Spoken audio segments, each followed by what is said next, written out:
Yeah. So Thomas Hans is here from the Hawaiian Humane Society to tell us more about pet safety, but first let's meet who you brought today. Yeah, so I brought with me today Baby. She loves ladies. She's a little scared of men. Obviously she's not scared of me because I've been working with her for a little bit. She warmed up to me super quick. She would make a great family dog.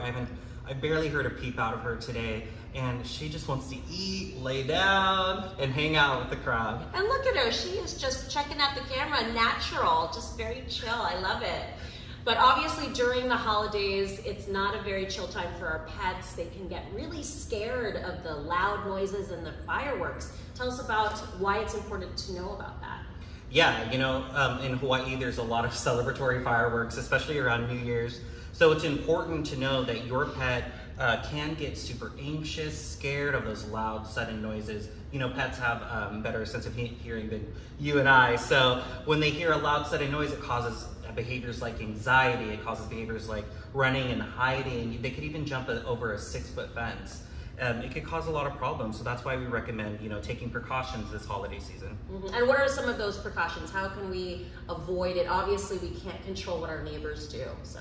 Yeah, we can't control what our neighbors do, but we can control where our pets are and how well they're taken care of. So if your pet is super nervous around the holidays, and check with your veterinarian if you're worried about it, because they will have the best solution and treatment plan for your pet.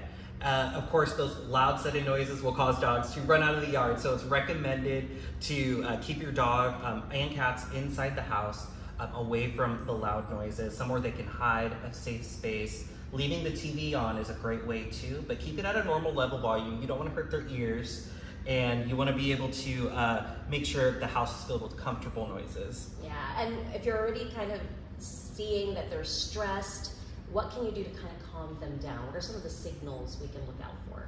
Yeah, so if a pet is, puffed up like a cat, or if the dog's tail is tucked between its legs, you can bring your dog to the back of the house, somewhere safe, maybe the bedroom if that's where you keep them asleep, or maybe inside their kennel, their safe space. That's a great way.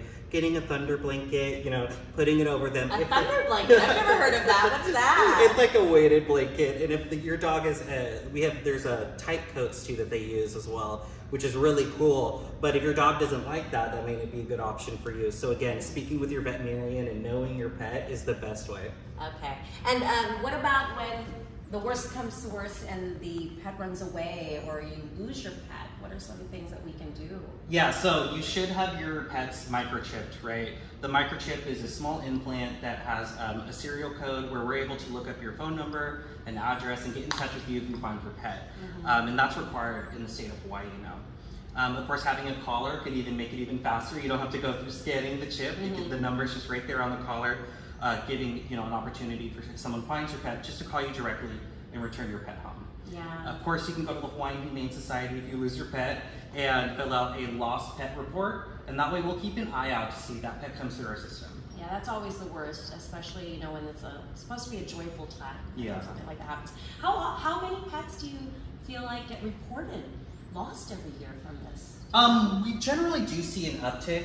I don't know exactly off the top of my head, but we do see an uptick of pets that do come through because they've gotten lost, because they've gotten scared and escaped out of the yard. Accidents happen, but the best preparation, is to take your pet and know how they are and bring them back to your house, keep them inside, don't let them out to get scared and frightened, and let them know that you're there and that they're okay. Yeah, we definitely don't want it to be a sad holiday, but again, good advice from Thomas here. Thank you so much for coming on, and definitely if you have any interest in any of the animals that we show on the show as well as at the Humane Society, how can we get in touch? What do we do to adopt these wonderful pets? Come down to the Hawaiian Humane Society or go to hawaiianhumane.org to view all available animals. And Baby, look at Baby. She's just the whole time, she's been just chilling, very, very mellow. I love it. I know, I really like this dog. She's gonna make a great family pet. Oh, happy holidays and Happy New Year, and be safe, everybody.